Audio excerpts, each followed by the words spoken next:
Lured by easy money and lax laws migrating to New Mexico. Detectives say that is one reason why there are now approximately 300 gangs in and around Albuquerque.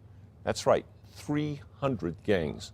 Tonight, News 13's Matt Grubbs is on the front lines with gang detectives trying to keep track of who's who and what they're up to.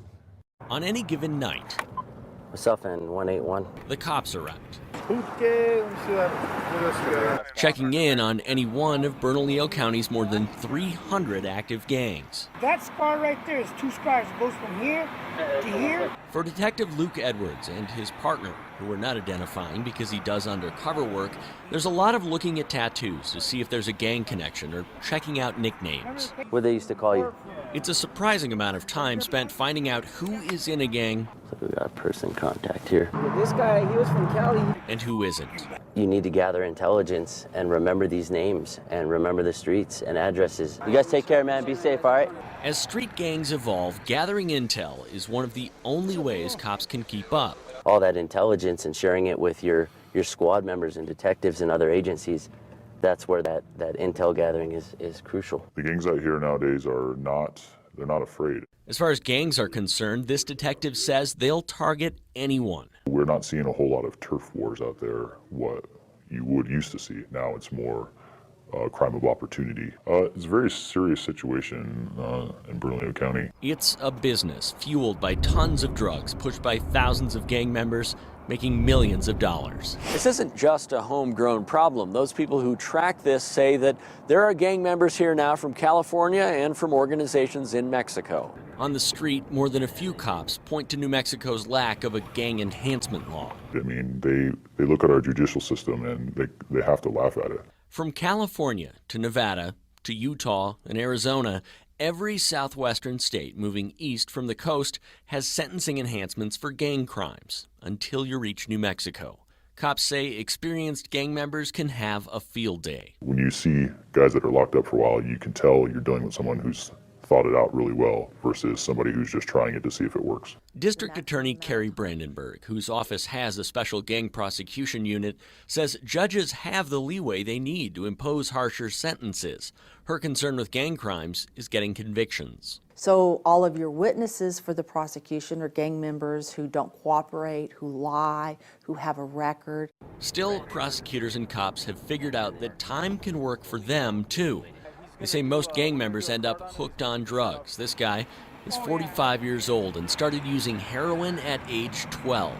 He's been stabbed more than half a dozen times, shot, beaten, and he lives with his mom. Others use New Mexico not to escape the heat, surviving and living, right?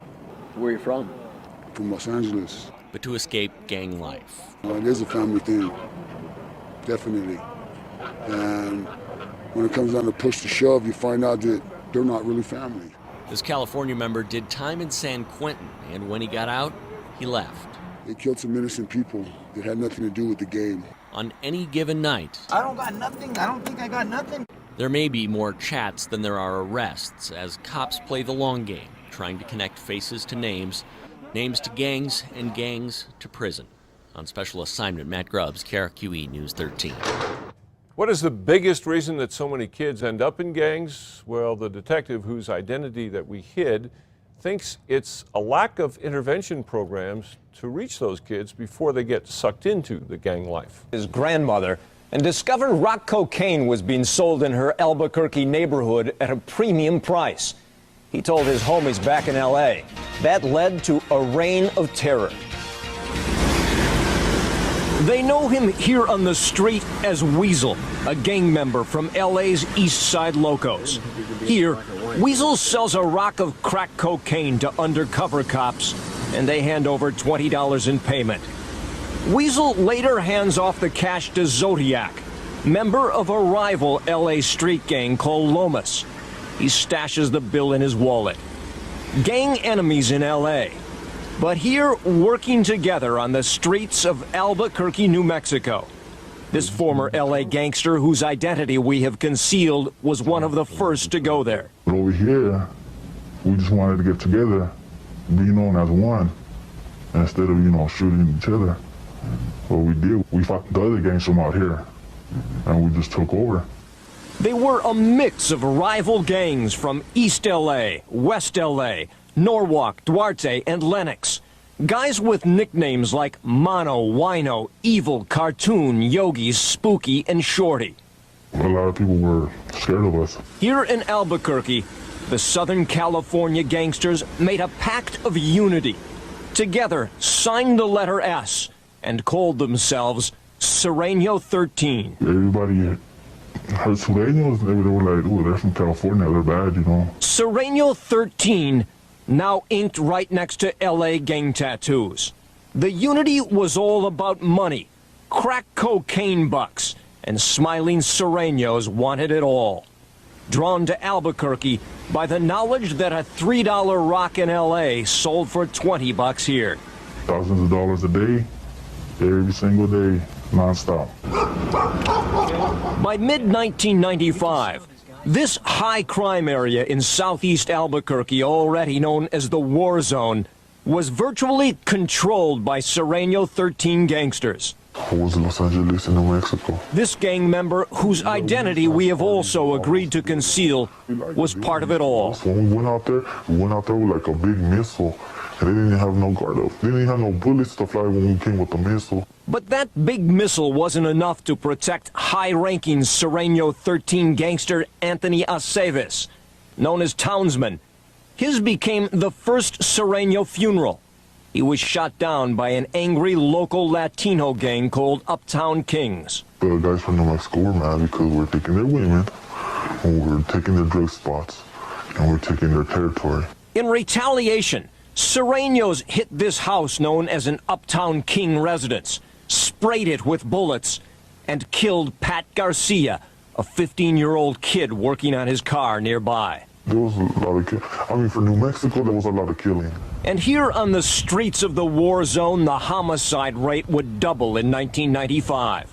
The crack trade here was controlled primarily by black drug dealers. That didn't sit well with Sureños. We hated the blacks. We wanted everything just for us, for the Surenos.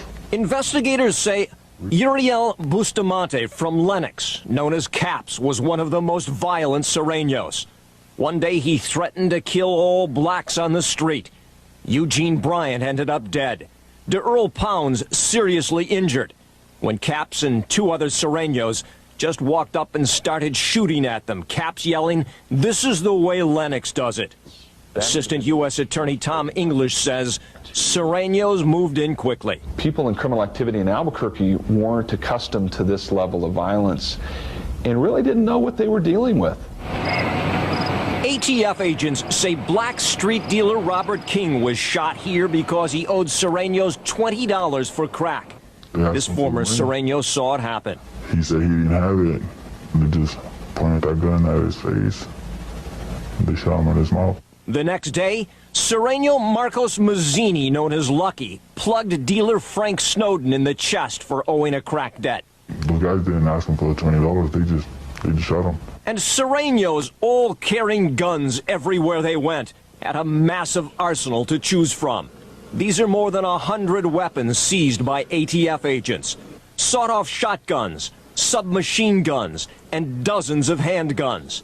Assistant U.S. Attorney Bob Gorentz. In my 14 years as a federal prosecutor, I can't recall a gang that was armed like this gang. Investigators say Sureño Luis Del Cid, a Santa Ana gangster nicknamed Stranger, stashed guns at his place. And many others were hidden at the Sureño crash pad where there was a trap door in the floor. All the while, agents say Cesar Cougar Gonzalez, a shot caller from Lenox with Mexican mafia connections, tried to keep the peace among Sureño factions to ensure a continual flow of drug profits. He's the one that was bringing all the dope. Cougar had a 16-year-old girlfriend who acted as his mule, making weekly flights from L.A. to Albuquerque with plastic baggies of cocaine taped to her body. According to this warrant, Cougar used her because she was white and young and would not attract the attention of law enforcement. But eventually, all the drugs, dollars, and death did. And basic details from a massive raid by the FBI yesterday in the metro were jarring enough. More than a dozen law enforcement agencies, more than a dozen Albuquerque homes hit. And the reality of what was happening here in our community is even more terrifying after talking to agents today and seeing what all they seized. Most of the spots hit by those agents in Albuquerque's South Valley. And the nefarious gangs at the center of this investigation are allegedly responsible for the deaths of 4 New Mexico police officers over the past 30 years. To law enforcement's credit, this operation put a dent in some substantial and dangerous gang activity here in our neighborhoods. Drugs, money, guns, ammo, and that's just scratching the surface of what FBI agents say they took all before the sun came up. Tommy Lopez has been looking through more than 100 pages of federal documents. He spoke to the FBI earlier. Tommy, it took years for the feds just to get to the point where they could make this raid. That's right, and that's because this is a massive investigation involving multiple gangs in Albuquerque, as we've learned tonight. The court documents show how they operate, also showing what crimes members may have committed, including recent murders. The feds say Thursday's massive raid throughout Albuquerque was a big hit to the operations of 2 gangs. A massive task force hit 16 locations, took hundreds of pounds of drugs and dozens of guns, and now we have new information on just how extensive this ongoing operation is now. This is the largest that I've seen since I've been working in law enforcement. Federal prosecutors say there are hundreds of active gang members in Albuquerque, and informants tell the FBI some have killed multiple people. Gang members are plotting to murder witnesses and informants. They bury evidence underground.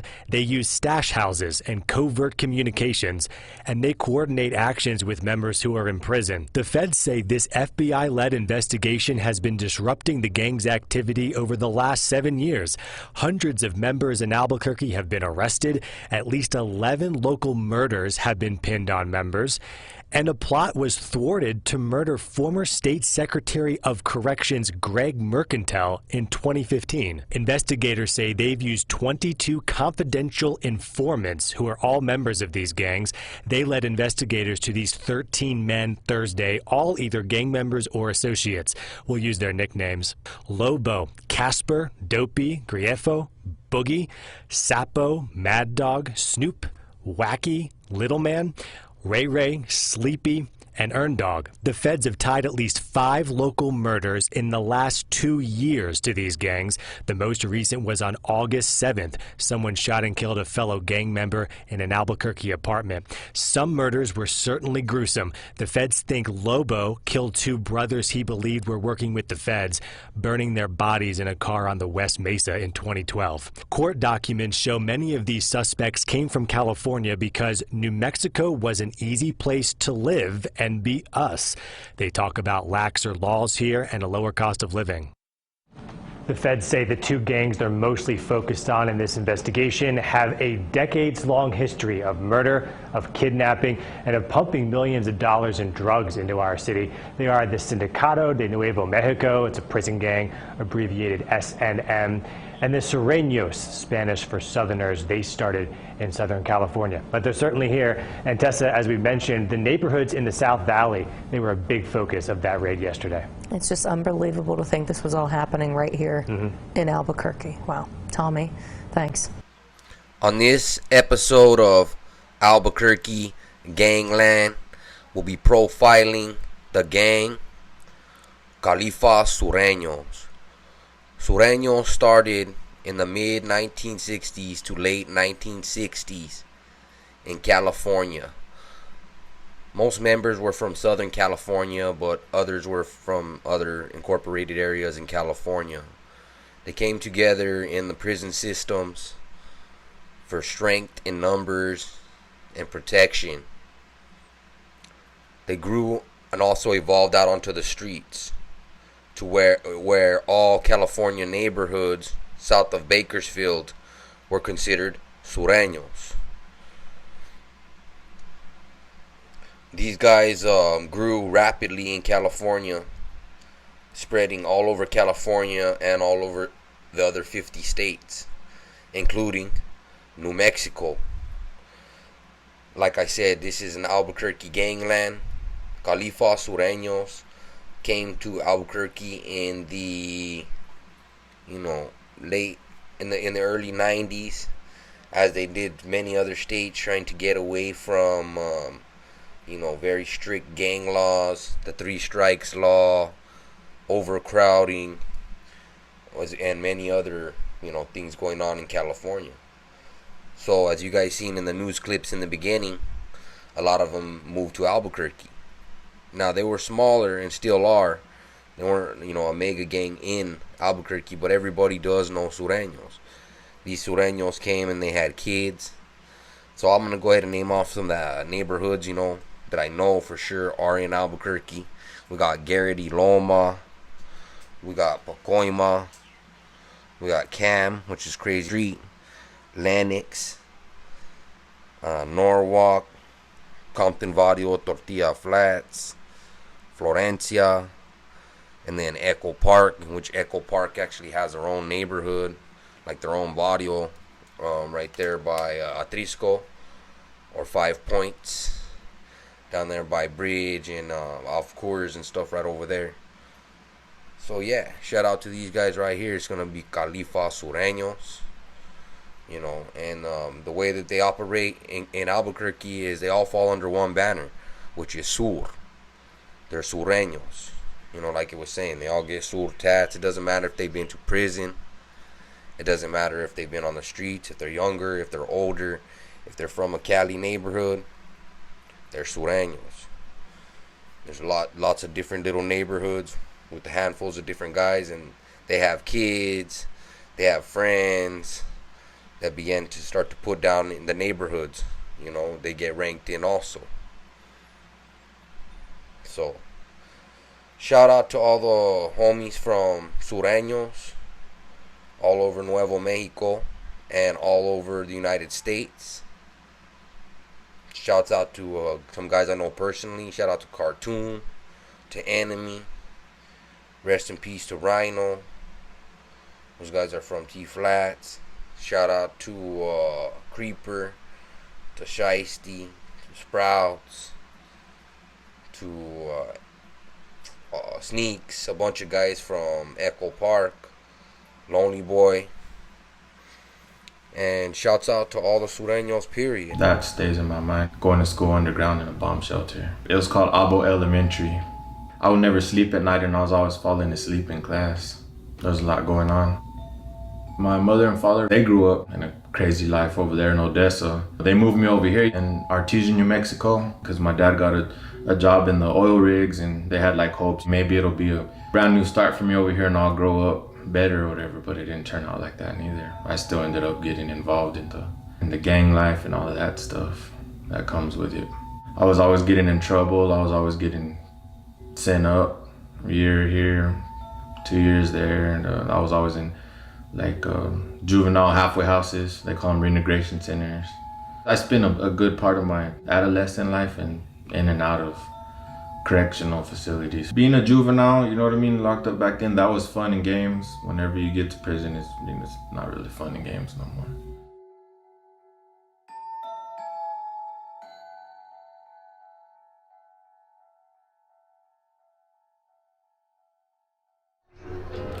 We just gotta roll the punches out for you, what you said. Yeah. We threw some punches. And so now he's supposed to dress a little old more school than me. I'm more like jersey and more upgraded a little bit. I am with the new Jordans. Yeah, I am with the That's new me. stuff. I mean, that's cool. Everybody has their whatever. I don't hate on nobody. But nobody got to single me out either and say, hey, you're gonna dress a certain way. That's just the way. That's who I am. Hey, Colorado Springs was cool because me and him just chilled in one spot, but I didn't think that it was a city that big. Yeah, I went over there and I actually drove and I took out my family, and it was a good sized city. But I love that, man. If I could live over there, shit, I would. Kicking back with homies, partying, having good times. There was a lot of good times. I did have fun, but there was a bunch of altercations, a bunch of rivalry with different people, and seen a lot, been through a lot.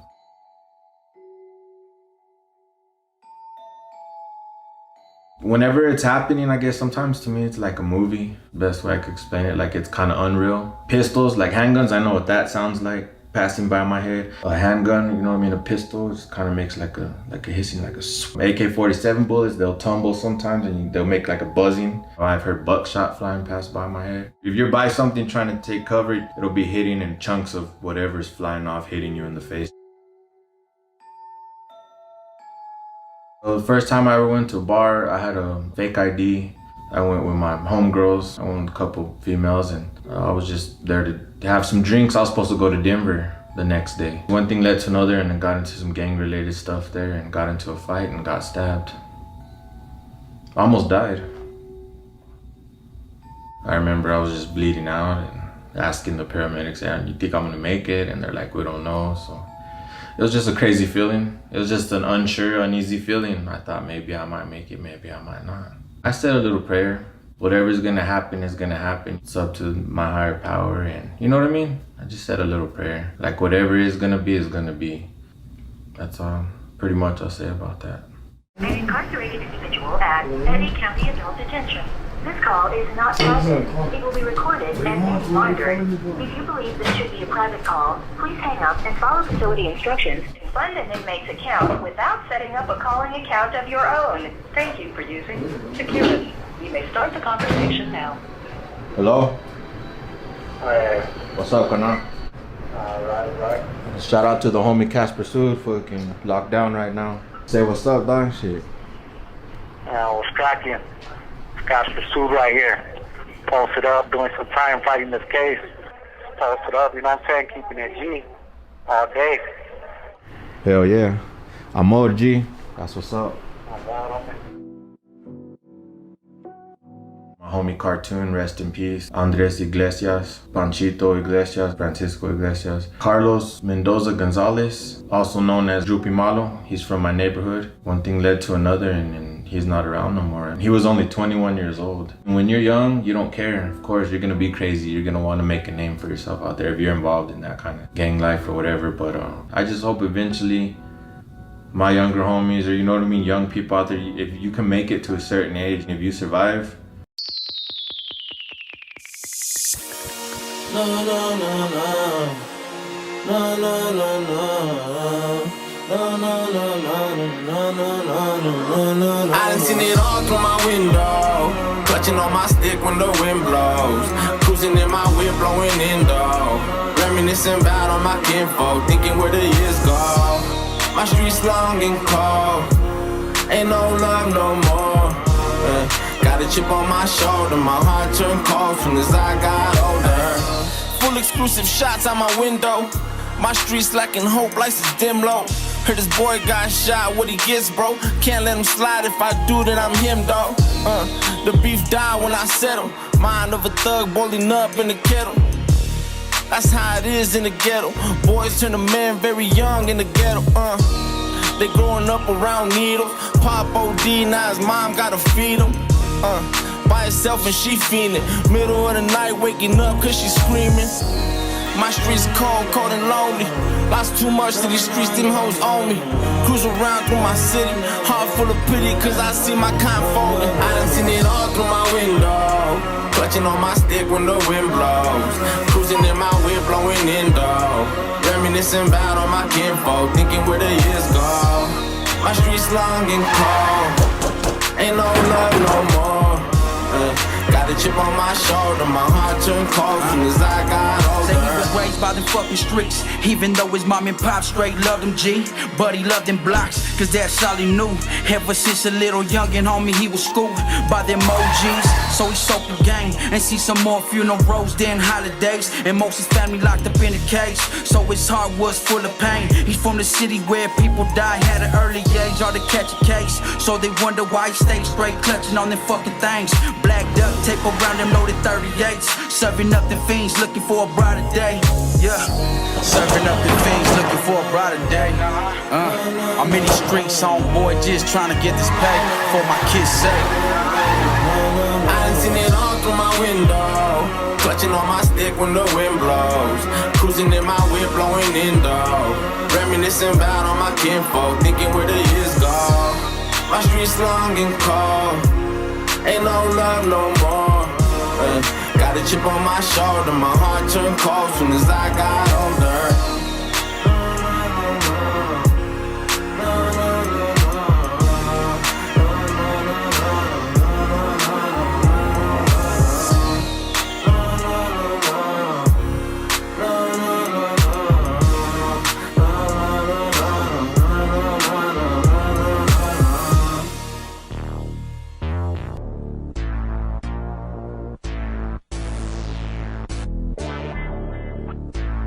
Tools of the trade, spray cans, and magic markers. Walking down the calle with a blue spray can.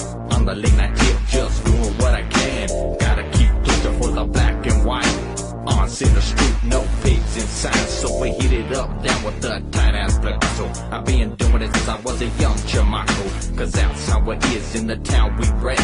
Gotta hit it up just to earn respect. Later that night, just rolling in the cutty with ese sale mi carnal, mi buddy. We hit it up, tagged it up, chingon for the kika. Vatos rolling by with Joker in the speaker, but I heard some loud. Called the cops, so we broke the fuck out, cause we don't wanna get caught back the next day, cause we don't give a fuck. Pass me the spray can so I can hit my name up. Walking down the train with the blue spray can. Tight ass Picasso for you motherfucking names. Walking down the train with the blue spray can. Tight ass Picasso for you motherfucking names. Talking about spraying some fucking placazos. I gotta break bread cause I'm throwing codazos with a motherfucking pump cause I'm bumping in the truck. Quick dog baby ain't no motherfucking pump. I'll be kicking the shit, straight popping in my kit. Spraying my name up cause you ain't shit. I'm breaking these flows, straight pimping some hoes. Taking these food all straight down to the show. Loped out in my motherfucking brain. Cricket dog getting straight fucking sick and insane. How the fuck do you like the way I flow? Kicking back straight, running all you fucking hoes down to the store so I could get some beer. Cricket law, but they ain't got no fear. How the fuck do you see the shit that I'll be putting up a big 1-3? Walking down the train with the blue spray can. Tight ass Picasso for you motherfucking names. Walking down the train with the blue spray can. Tight ass Picasso for you motherfucking names. It's 1 a.m. Me and Mr. X on a late night mission. Your house is next. Tagging on the wall. 505 area. Making tight clothes cause I gotta make the fatty out. Strolling down the alley with some blue spray paint. Tight ass Picasso for you motherfucking names. So I run, duck, hide behind a tree. Gotta keep 3 steps so the Huda don't see me. Representando for my side. L-O-H-E-A-C-H West Side. All the highness are female and sometimes. And I don't do nada but drop funky rhymes. Now I'm in New Mexico, shifting to 3. Cause what I wrote is what you see. There goes the homie, so I say what's up. Pass me the spray can so I can hit my name up. Hell G, Southwest coming up in the 2002. 505 click coming with that gangster sound. This is how we get down, homeboy. That's the focus on your motherfucking lips. Taking up the wall with some blue spray. That's the focus on your motherfucking lips. Taking up the wall with some blue spray. That's the focus on your motherfucking lips. Taking up the wall with some blue spray. That's the focus on your motherfucking lips. Taking up the wall with some blue spray. The tools of the trade, spray cans, and magic markers. Their target, just about any surface they can reach. We're gonna hit up on the wall right now. We ain't got taken out yet. We ain't gonna get taken out, period. If you gotta pull this out sometime, you gotta do it. You gotta do it.